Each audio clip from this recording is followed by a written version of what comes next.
Hi boys and girls, Mrs. Reinhardt here. I thought we would carry on our study of Italy, and Italy fascinates me. I've traveled all over Italy and I absolutely love the culture, but the history of Italy is something that Mrs. Dave has been discussing with you this week, and there's an Italian in particular that I think sort of exemplifies everything that's great about Italy, and that is Leonardo da Vinci.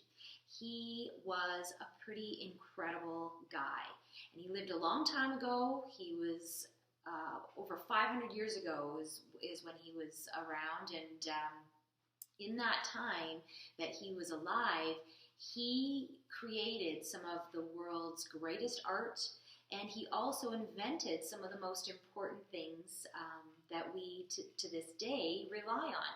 And so I wanted to talk a little bit about some of the inventions that you might not know about Leonardo da Vinci. Now, of course, we all know this particular painting. I'll bring it up a little closer. The Mona Lisa. Leonardo da Vinci was very well known for, of course, his brilliant art and sculpting, but he was also one of the greatest scientific inventors of all time. And many people would say that he might have been one of the most talented men that ever lived. And that's because he did kind of everything. He was super curious, just like you children are. He was very curious about what was going on in the world. And so he studied tons of stuff. He was a mathematician, a painter, a sculptor. He loved to design buildings, so he was an architect. He loved to understand the inner working of machinery. He was an engineer. He also really, really loved inventing. And I have a couple of his inventions that I wanted to show you, and one of them in particular I thought we could make ourselves. I don't know if you know this, but Leonardo da Vinci actually invented the very first parachute, even well before there was ever planes or even anyone up in the sky flying other than birds. He was super fascinated about anything to do with flight, and he observed birds, and he would create these amazing plans and drawings of flying machines that were very much modeled around birds' wings, their wingspan, and how their light bones could lift them up into the sky.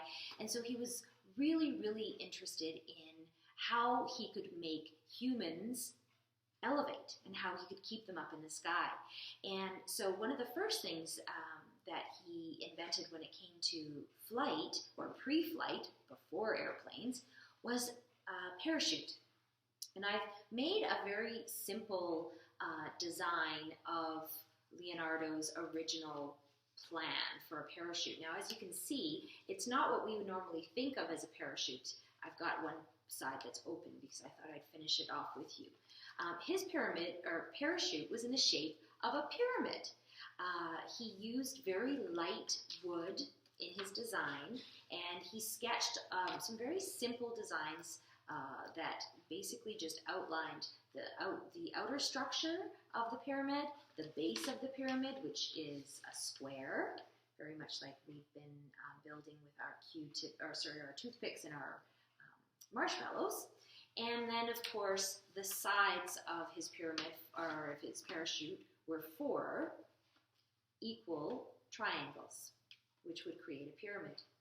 And then he attached the base to the base some rope, and then also weighted that rope, and he would try to create some form of flight by taking his model parachutes up to a tall, one of the tallest areas of a building, or up to a hill, and then he would drop his parachute and see how long the parachute would stay floating in the sky.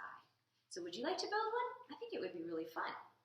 So I'm going to show you bits and parts of it, and then I will also get Mrs. Dave to send you a video link that you can go to for some science STEM activities for children. What you're going to need is some skewers. I used just barbecue skewers. You're going to need 4 skewers that are about 12 inches long, And then you're going to need 4 more that are 16 inches long. And you're going to need some tape. I used painter's tape. I found this was the most effective tape. And then you're going to need some thin paper. I just used 8.5 by 11 white paper. And you'll need some scissors and some string. Now I've got some different string here. This is the string I used for my sample. And I've also got some other string. You could even use yarn if you like. And to weigh down the parachute, I just used a series of large paper clips. Okay, so the first thing that we would want to do is to build our base, which is the actual square of our pyramid. And I'm not going to build the entire thing, but I just thought I would give you an idea as to how we would put this together. We're going to take the 2 ends, and we're going to lay a piece of tape over top, like this. Okay, this would normally be done on the ground. It's a little tricky to do up in the air. And you're just going to fold your tape over the ends like so. All right? And then eventually you're going to have 4 corners that look exactly like this. Okay? And that would be the base of our parachute. Okay? And you can see that I've got 4 corners.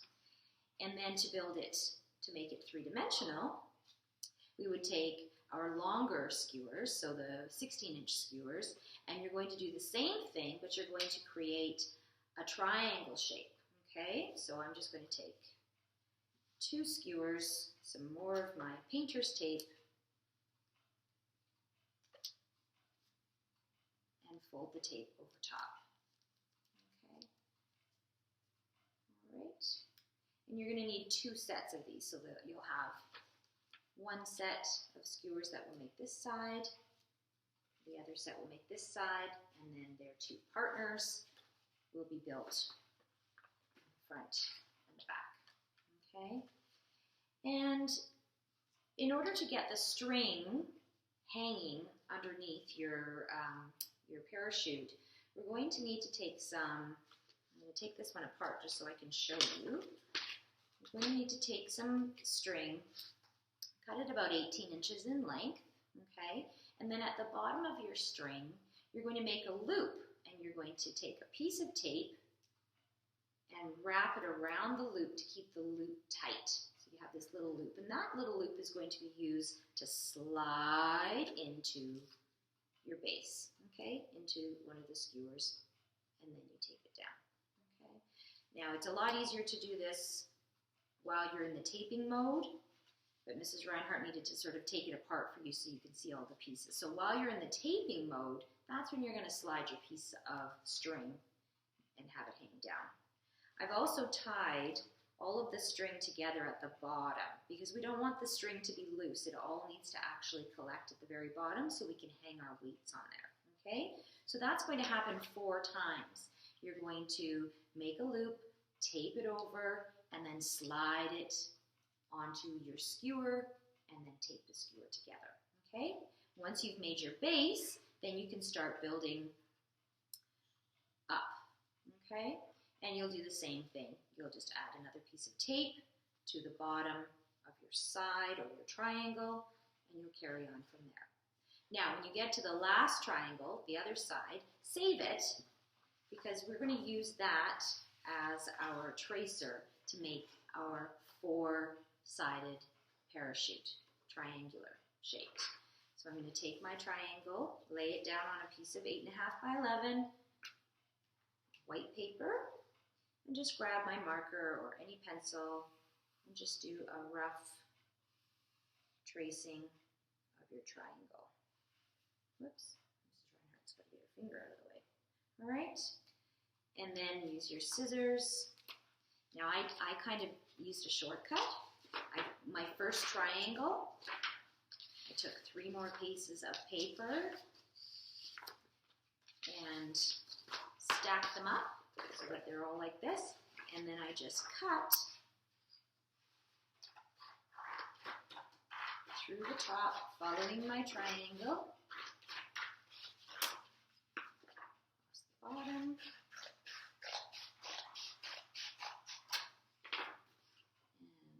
one more side, because we all know that triangles have 3 sides. And then we had to cut once, and I got 4 sides for my triangle. Okay, so there they all are. So let's attach the last side. I'll show you what I used. I just used basic Scotch tape, okay? And you don't want to use too much tape because we don't want our parachute to get too heavy. The heavier something is, the faster it falls out of the sky. And our experiment is going to be how long can we keep our parachute up in the sky. All right, so I'm going to use just a few pieces of the regular Scotch tape. And I'm going to, whoops, it's going to come apart because Mrs. Reinhardt's been playing with it. That's okay. I'm going to just take my piece of paper and line it up against my triangle. And then I'm just going to just lightly add a piece of tape across one side. Sorry, boys and girls. It might be a little tricky for you to see this. And then another piece down at the bottom. Okay, so that's one side. And then I'm going to attach it to my third side back here. You can decide which way you like to lay your tape, if you want to lay it horizontally or vertically. One more at the bottom. And then I might also just tape the very bottom of my triangle to the base square, so that skewer that's making up the base of my parachute. Now, sometimes this activity calls for more than one set of hands. So if you have a big brother or sister, or a mom or a nana or a grandpa that's available and wants to do some Leonardo da Vinci inventing and experimenting, then you can maybe ask for a grown-up's help. Okay, so there's our parachute. You can see inside. And we've got our strings hanging here. So the next thing I'd have to do is go outside and find somewhere that I can toss this off. Now, it's up to you if you'd like to add weights to your parachute. You can use, I felt paper clips were the easiest because you can clip them on easily to your string. But if you don't want to use any weights at all and you just want to let it float, you can try that too. Let's be scientists. Let's be inventors and come up with different ways in which to test out our invention. If you have a play structure in your backyard and you can go out with mom or dad, climb up to the top of your play structure, not on the roof of course, but inside the play structure, and you can drop it from there. Or if you have a balcony off your home and if you're sitting on the patio and you can drop it from the patio onto your grass, then count how many seconds it took for your parachute to land on the ground, and then make adjustments as you wish. So you might want to use a lighter paper or a lighter string, or you might want to have less weight on the bottom of your parachute. So have fun with that. Think about Leonardo da Vinci and all of the really cool things that he invented when he was a young man. And I wanted to show you one last invention. The other night, Mrs. Reinhardt put together one of Leonardo's very cool yet quirky inventions, and it was called an aerial screw, almost like a helicopter that you would manually turn in order for it to take flight. So there are some really cool drawings that Leonardo da Vinci made in order to map out his invention. And so I bought this kit quite some time ago and decided to put it together this weekend. And it was really fun. I had a great time doing it. So it comes in 2 pieces. This is the base, and you can see that we have a turning mechanism that would actually create movement on the top and hopefully propel the top of the aerial screw. Once it's laid out here, once it starts to spin, it will propel it up into the air. That was what Leonardo's idea was, his invention, was that with enough power propelling and turning the screw, it would actually screw its way into the air, because he felt that there was enough weight in the air that with the force of the top of the little helicopter, I guess you could call it, it would pierce through the sky, through the air, and it would be able to lift all the way up and stay up in the sky with all of that power that had been used to push it forcefully into the air. And he had hoped too that people could be sitting on this part of the invention and that they could fly as well. So I'll just give you a quick demonstration of how the base mechanism was engineered to turn the top. And it's tricky. You have to watch, make sure everything is in its right place. And Mrs. Reinhardt's going to take it inside, and then you spin it. I don't know if you can see me turning the crank, but these were all elements of simple machinery that didn't use any gasoline, no electricity. This was all done by hand, and this is one of the really cool inventions that you can learn about if you start reading about Leonardo da Vinci. So have fun, enjoy, and get your creative juices flowing, and let me know how your parachute turns out. Take care, everyone. Have a great day. See you soon.